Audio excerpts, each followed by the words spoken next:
Wow, Ruach HaKodesh, my love and my respect goes out to each and every single one of you. All praises, man. Let's do this. What you doing, man? Let's dip in first, man. Dipping in. All praises to Yahweh. All right, man. Glory to Yahweh Shai. Honest to the Ruach, and my love and my respect goes out to each and every single one of you. Welcome back to the road trip, my naga.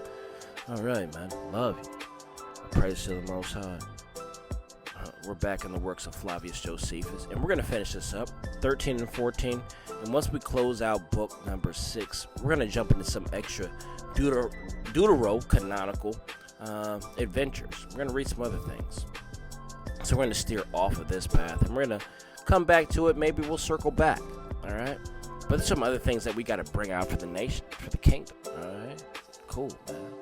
Shalom, shalom, peace and blessings to you, your homes, your dwelling places, all that good stuff, the things that you need so much in your life, Mishpachah, right?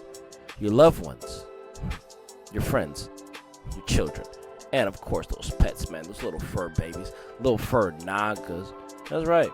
You bring it all out, man. We already dipped in, dipping in again. All right, all praise to the Most High, man. Let's get this work.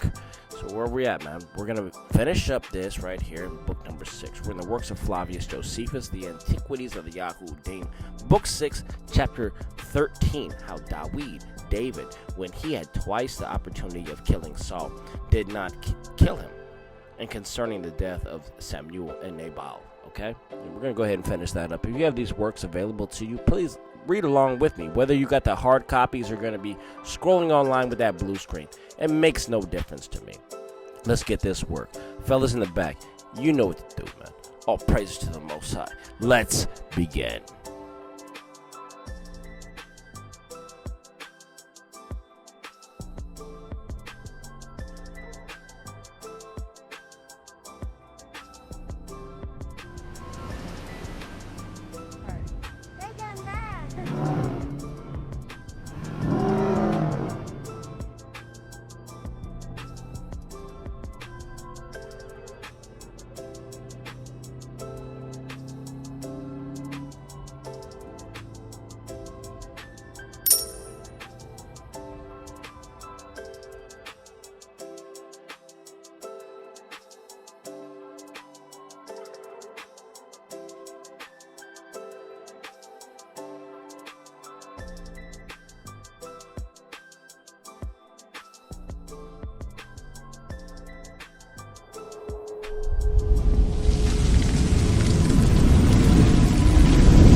Alright, let's read section 1, and it reads, About this time it was that David heard how the Philistines had made an inroad into the country of Keilah,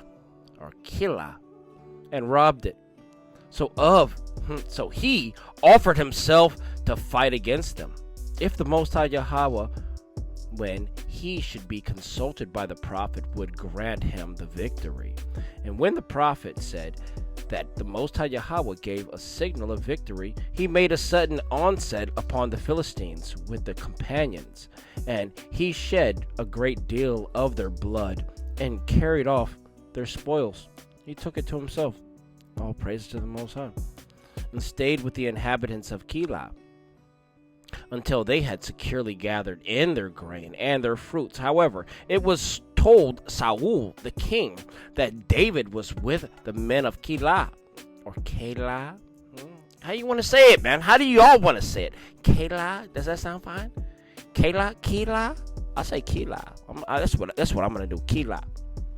For what had been done and the great success that had attended him were not confined among the people, where the things were done, but the fame of it went all abroad, and came to the hearing of others, and both the fact as it stood and the author of the fact, and carried to the king's ears. Then was Saul glad when he heard David was in Keilah, and said, The Most High Yahweh has now put him into my hands, since he has obliged him to come into a city that has walls and gates and bars. So he commanded all the people suddenly, and when they had besieged and taken to kill David, but when David perceived this, he learned that the Most High, that if he stayed there, the men of Keilah would deliver him up to Saul, and took his 400 men and retired into the desert, into a desert that was near to a city called Engadi, so that when the king heard he was fled away from the men of Keilah, he left off. He left off his expedition against him. He left off, man. He just like, man, it's not worth the effort. That's the end of section 1. And we got section 2 coming up real soon. I hope y'all got time. This is going to be a long read. All right? All praise to the Most High. Let's get there, man. Boy.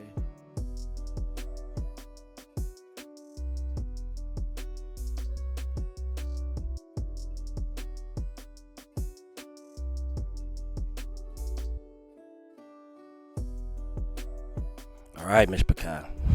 Let's get section 2, and it reads, Then David removed from there, and came to a certain place called the New Place, belonging to Ziph, where Jonathan the son of Saul came to him, and saluted him, and exhorted him to be of good courage, and to hope well as to his condition hereafter, and not to despair at his present circumstances, for that he should be king, and have all the forces of the Hebrews under him.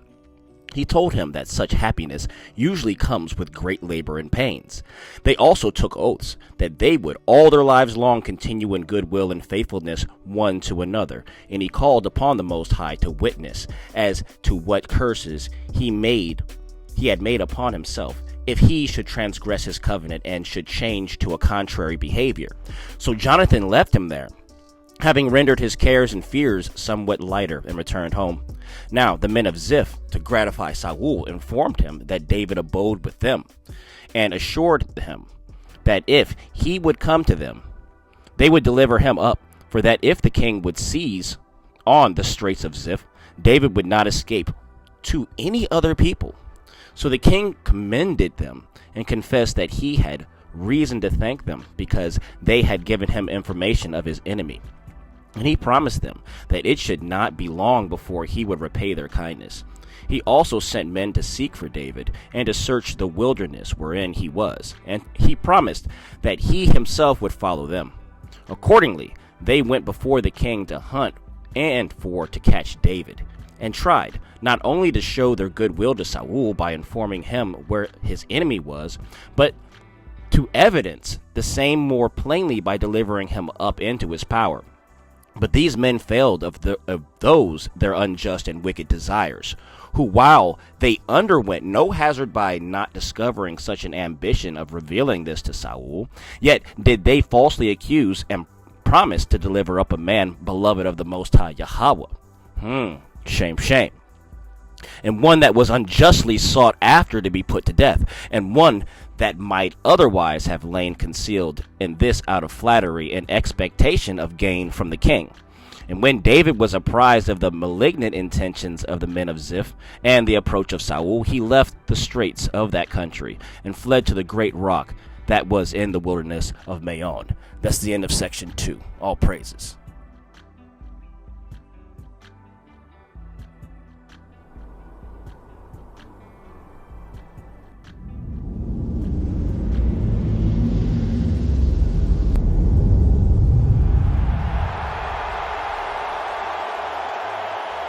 Let's continue section 3. But Saul hurried to pursue him there, for as he was marching, he learned that David was gone away from the straits of Ziph, and Saul then went to the other side of the rock. But the report that the Philistines had again made an incursion into the country of the Hebrews called Saul away from the pursuit of David, when he was ready to be caught, for he could return back again to oppose those Philistines, who were naturally their enemies. And judging it more necessary to avenge himself of them than to take a great deal of pains to catch an enemy of his own, and to overlook the ravage that was made in the land. That's the end of section 3, right? So he wants to kill David, but we got Philistine problems. So that he's going to deal with the Philistine problems first. Then he's going to come back and try to find David. See what I'm saying? Wickedness, man. Just straight wicked imagination. Wicked. All right. Shall we get section 4? Let's do. And it reads, and by this means David unexpectedly escaped out of the danger he was in, and came to the straits of En-Gedi. And when Saul had driven the Philistines out of the land, there came some messengers who told him that David abode within the mounts and the bounds of En-Gedi. So he took 3,000 chosen men that were armed and hurried to him. And when he was not far from those places, he saw a deep and hollow cave by the wayside. It was open to a great length and broad. And there it was that David with his 400 men were concealed. When therefore he had occasion to ease nature, he entered into it by himself alone. To ease nature, he had to use the restroom, okay? So he entered into it by himself alone. And being seen by one of David's companions, and he that saw him saying to him that he had now, Salake, now by Yahweh's providence, an opportunity of avenging himself and his adversary, and advising him to cut off his head, and so deliver himself out of the tedious, wandering condition, and the distress that he was currently in. He rose up, and only cut off the skirt of the garment which Saul had on. But he soon repented of what he had done, and said it was not right to kill him that was his master, and one whom the Most High Yahweh had thought worthy of the kingdom. For although he were wickedly disposed towards us, yet does it not behoove me to be so disposed towards him. But when Saul had left the cave, David came near and cried out aloud, and desired Saul to hear him. And whereupon the king turned his face back, and David, according to custom, fell down on his face before the king, and bowed to him, and said, O king, you ought not to hearken to wicked men, nor to such as forge slanders, nor to gratify them, so far as to believe what they say, nor to entertain suspicions of such as are your best friends, but to judge of the dispositions of all men by their actions. For slander deludes men, but men's own actions are a clear demonstration of their kindness. Right? And likewise, probably wickedness too. Words indeed, in their own nature, may be either true or false, but men's actions expose their intentions nakedly to our view. By these, therefore, it will be well for you to believe me as to my regard to you and to your house, and not to believe those that frame such accusations against me as never came into my mind, nor are possible to be executed. And do this further by pursuing after my life, and have no concern either day or night, but how to compass my life and to murder me, which thing I think you do unjustly prosecute. For how comes it about that you have embraced this false opinion about me, as if I had a desire to kill you? How? Or how can you escape the crime of impiety towards the Most High Yahweh, when you wish to kill me? When you wish to kill, and deem your adversary a man who had it in his power this day to avenge himself and to punish you, but would not do it, nor make use of such an opportunity, which, if it had fallen out to you against me, you had not let it slip. For when I cut off the skirt of your garment, I could have done the same to your head.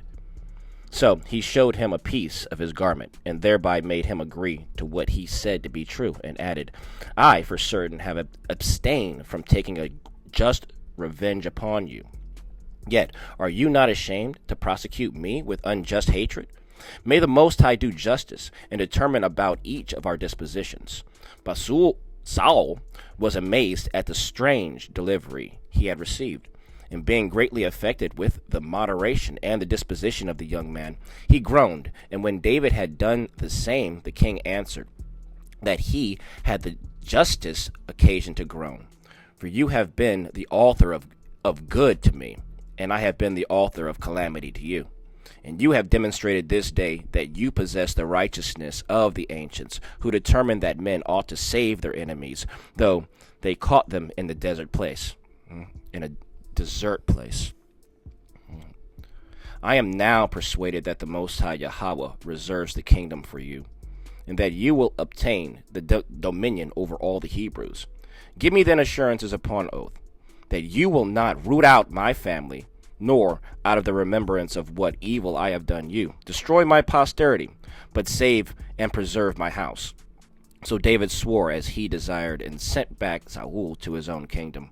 But he and those who were with him went up to the straits of Masaroth.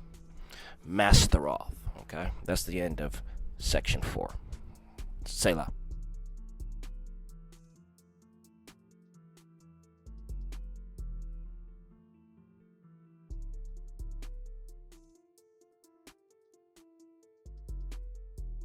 Section 5. About this time Samuel the prophet died. He was a man whom the Hebrews honored in an extraordinarily great high degree. For that lamentation which the people made for him, and this during a long time manifested his virtue, and the affection which the people bore for him, as also did the solemnity and concern that appeared about his funeral, and about the complete observation of all his funeral rites. They buried him in his own city of Ramah, and wept for him a very great number of days, not looking on it as sorrow for the death of another man, but as that in which they were everyone themselves concerned. He was a righteous man, and gentle in his nature, and on that account he was very dear to the Most High Yahweh. Now he governed and presided over the people alone, after the death of Eli the high priest, 12 years, and 18 years together with Saul the king. And thus we have finished the history of Samuel. That's the end of section 5. Samuel's gone. That chapter closes for him. Let's move on.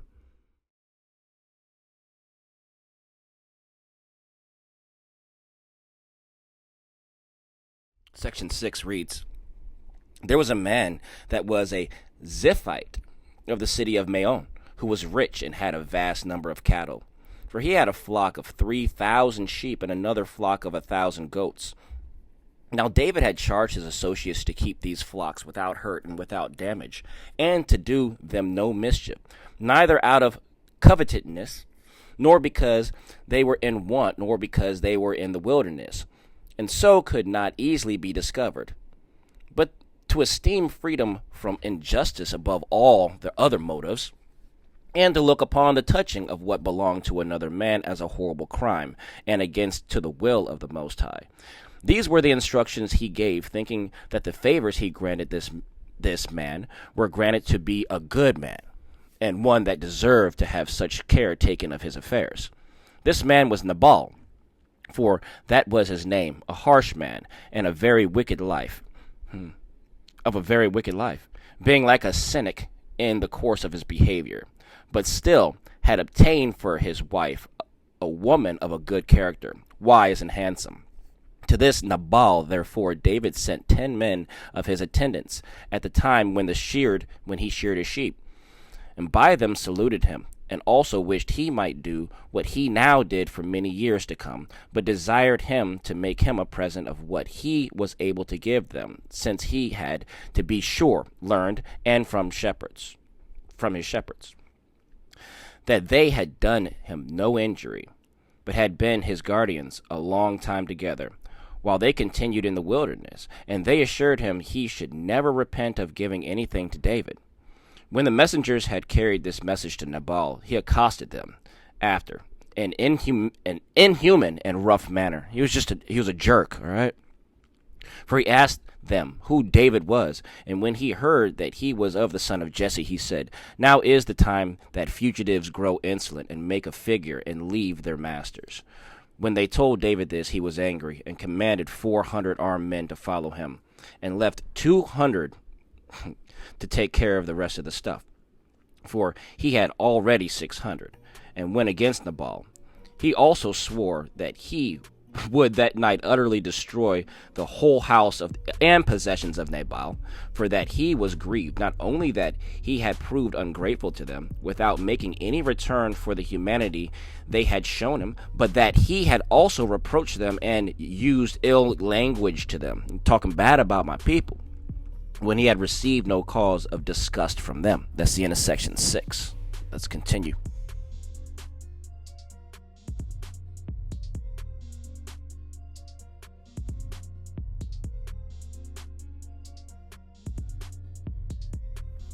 Section 7.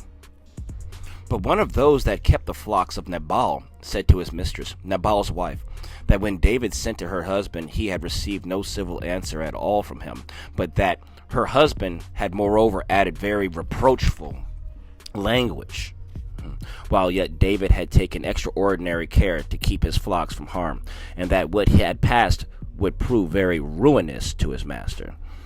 When the servant had said this, Abigail, for that was his wife's name, saddled her asses and loaded them with all sorts of presents, and without telling her husband anything of what she was about, for he was not sensible on account of his drunkenness, she went to David. She was then met by David as she was descending a hill, who was coming against Nabal with 400 men.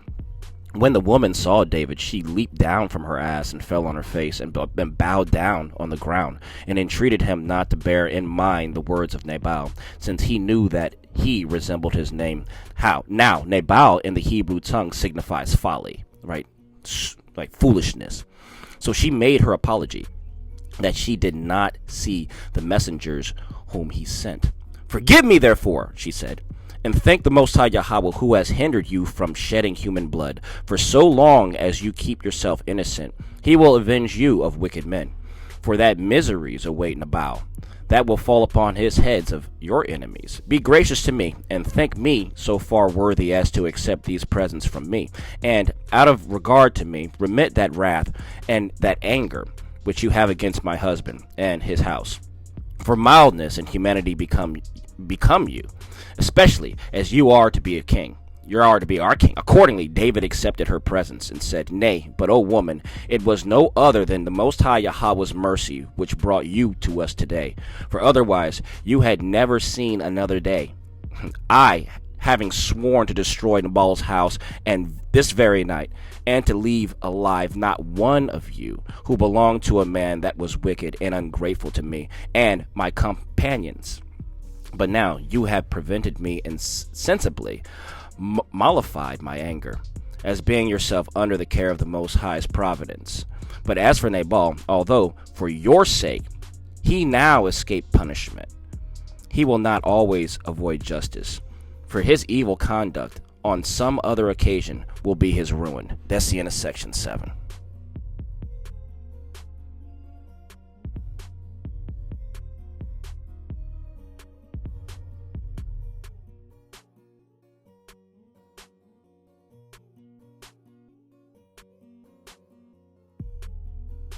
Sounds like the boy Nabal just got cursed.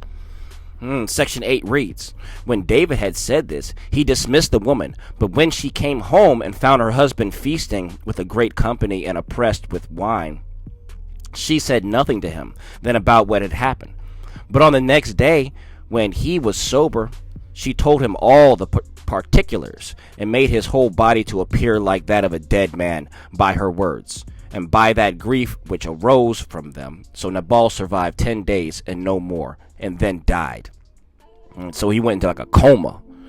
And when David heard of his death, he said that the Most High Yahweh had justly avenged him of this man, for that Nabal had died by his own wickedness, and had suffered punishment on his own account, while he had kept his own hands clean. In which time he understood that the wicked are prosecuted by the Most High Yahweh, that he does not overlook any man, but bestows on the good what is suitable to them, and inflicts a deserved punishment on the wicked. So he sent to Nabal's wife and invited her to come to him, to live with him, and to be his wife. Whereupon she replied to those that came, that she was not worthy to touch his feet. However, she came with all her servants and became his wife, having received that honor on account of her wise and righteous course of life. She also obtained the same honor partly on account of her beauty. I mean, she was bad, right, man? Remember, she was comely. Right. Now, David had a wife before, whom he married from the city of Abesar, right, Jezreel. For as to Michal, the daughter of King Saul, the daughter of King Saul, who had been David's wife, her father had given her in marriage to Peltiel, the son of Naish, who was of the city of Galim. That's the end of section 8. Okay, all praise to the Most High.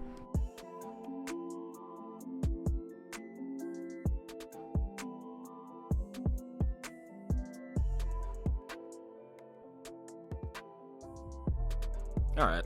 Section 9. After this came certain of the Zephites, and told Saul that David was come again into their country, and if he would afford them to assistance, they would catch him. So he came to them with 3,000 armed men, and upon the approach of night, he pitched his camp at a certain place called Hekelah. But when David heard that Saul was coming against him, he sent spies and directed them to let him know to what place the country Saul was already come. And when they told him that he was in Hekelah, he concealed his going away from his companions and came to Saul's camp, having taken with him Abishai and his sister Zeruah's son, and Ahimelech the Hittite. Now Saul was asleep, and the armed men with Abner, their commander, lay around him in a circle. But David entered into the king's tent.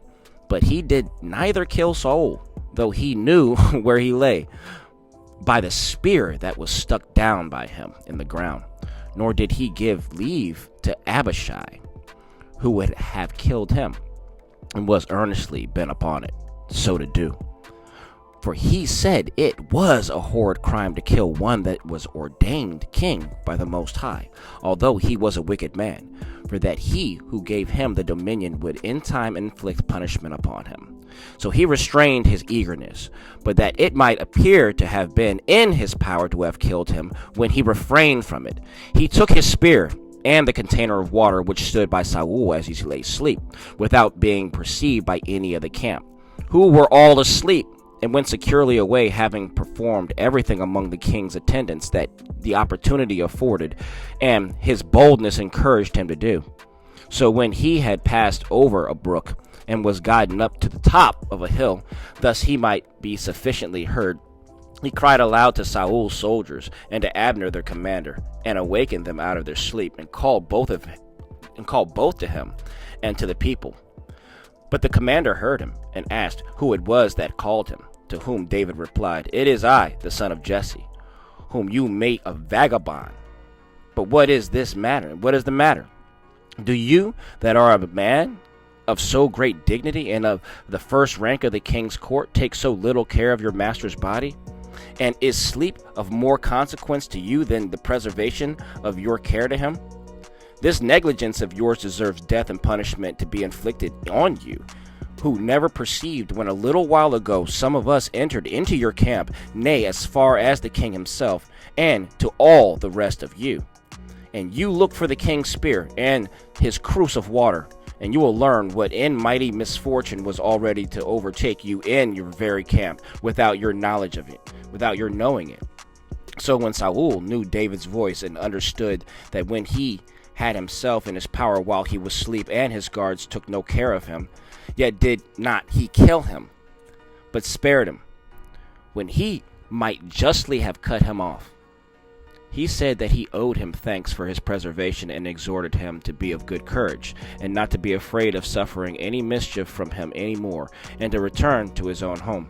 For he was now persuaded that he did not love himself so well as he was loved by him, and he had driven away him that could guard him, and had given many demonstrations of a good will to him, and he had forced him to live so long in a state of banishment, and in great fears of his life, destitute of his friends and his family, while still he was often saved by him, and frequently received his life again, when it was evidently in danger of perishing. So David directed him to send for the spear and the cruse of water, and to take them back, adding this nonetheless, that the Most High Yahweh would be the judge of both their dispositions, and of the actions that followed and flowed from the same. Who knows that when it was this day in my power to have killed you, I abstained from it. Again, just like in the cave, he did it again in his camp, in his own camp, a little bit closer to home this time, though, right?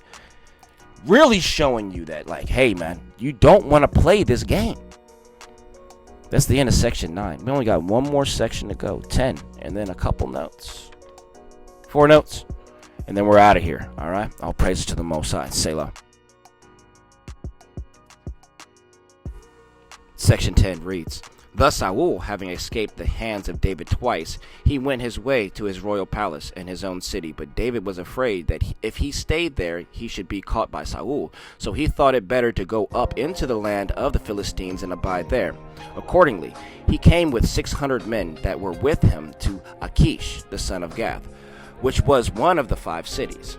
Now the king received both him and his men and gave them a place to inhabit in. He had with him also his 2 wives, Ahinoam and Abigail, and he dwelt in Gath. But when Saul heard this, he took no further care about sending to him or going after him, because he had been twice in a manner caught by him, while he was himself trying to catch him. However, David had no mind to continue in the city of Gath, but desired the king that since he had received him with such humanity, that he would grant him another favor, and bestow upon him some place of that country for his habitation. For he was ashamed by living in the city, to be grievous and burdensome to him. So Achish gave him a certain village called Ziklag, right, which place David and his sons were fond of when he was king, and reckoned it to be their peculiar inheritance. But about those matters we shall give the reader further information elsewhere.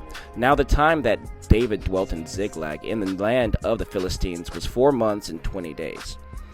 And now he privately attacked those Geshurites and Amalekites, and that were neighbors to the Philistines, and laid waste to their country, and took much spoils of their beasts and camels, and then returned home. But David abstained from the men, as fearing they should reveal him to King Achish. Yet did he send part of the spoils to him as a free gift. And when the king inquired whom they had attacked when they had brought away the spoils, he said, those that lay in the south of the Yahudim, and inhabited in the plain, whereby he persuaded Achish to approve of what he had done. For he hoped that David had fought against his own nation, and that now he should have him for his servant all his life long, and that he would stay in his country. He wanted David, because blessings follow the sons of the Most High Yahweh. That's the end of section 10. All right, let's read these couple bit of notes, and we'll hit the door. All praises to the Most High. All right, notes. Point number 1. The phrase in David's speech to Saul, as set down in Josephus, that he had abstained from just revenge, puts me in mind of the like words in the Apostolical Constitutions, book number 7, chapter 2, that revenge is not evil, but the patience is more honorable. But the patience is more honorable. All right, let's get point number 2. Short little point. Point 2. The number of men that came first to David are distinctly in Josephus and in our common copies, but 400. When he was at Keilah, still by 400, both in Josephus and in the Septuagint, but 600 are in the Hebrew copies. Reference 1 Samuel 23 and 3, c. 30, 9 through 10. Now the 600 are mentioned are here estimated by Josephus to have been so many, only by the augmentation of 200 afterwards, which I suppose is the true solution of this seeming disagreement. Okay, let's get to point 3.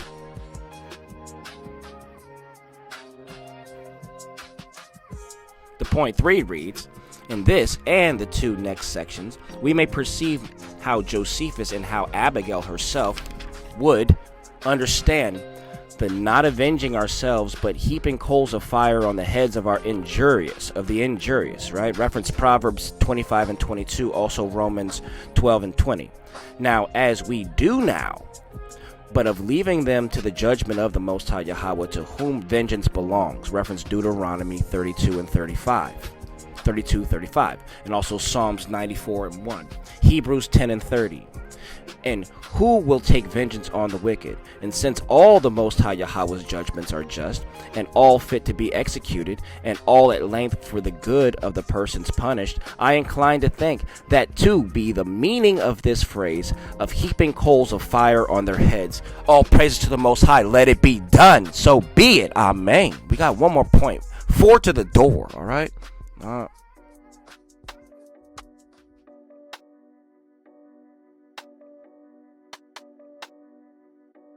All right, 4 to the door. However sacred an oath was esteemed among the people of the Most High, Yahweh, Bahashem, Yahweh Shai, in old times, they did not think it obligatory,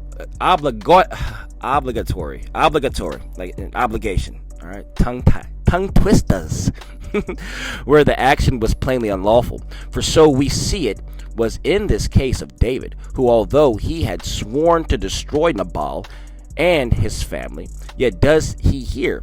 And in 1 Samuel 25:32 through 41, bless the Most High Yahweh for preventing his keeping an oath and shedding of blood, which he had sworn to do.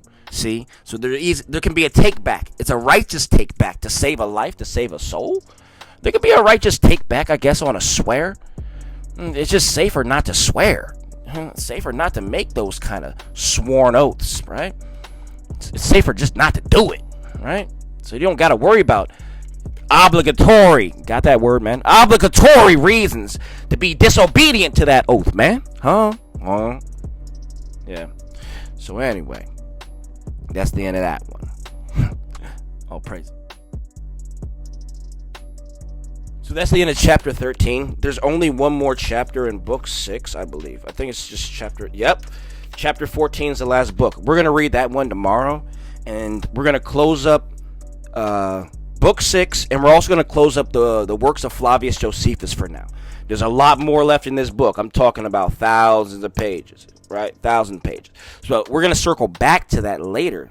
We're going to jump out of Josephus. We're going to jump into the Nag Hammadi, okay? We're going to start reading some of that. We're going to start reading some Dead Sea Scrolls and start reading some other things that have to do with the clock, right? And things that Enoch was talking about. So, all praises. Thawadah for being here on this road trip, Mishpachah. Brothers and sisters, mothers, fathers, aunties, and uncles. Kingdom builders, road trippers, right? Ain't that right? Yeah, that's right. Let's dip in one last time before we hit the gate, before we hit the door. It's been a pleasure having you here. Very road trip appropriate that as you're traveling up and down the roads, especially if you got those kiddies in the car with you, please travel safe. I beseech that you all have a very, very blessed and successful, productive week this week. All right? Let's get ready to wind down to the end of this week with strength and endurance. You know? All praises to the Most High. And my love and my respect goes out to each and every single one of you. All right? That's correct. So until we meet again, till we speak again, till we read again, all praises to the Most High. You know the deal. You know the drill. I love you all, and I'll see you soon, Yahweh willing. Yup. Yup.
Mm-hmm.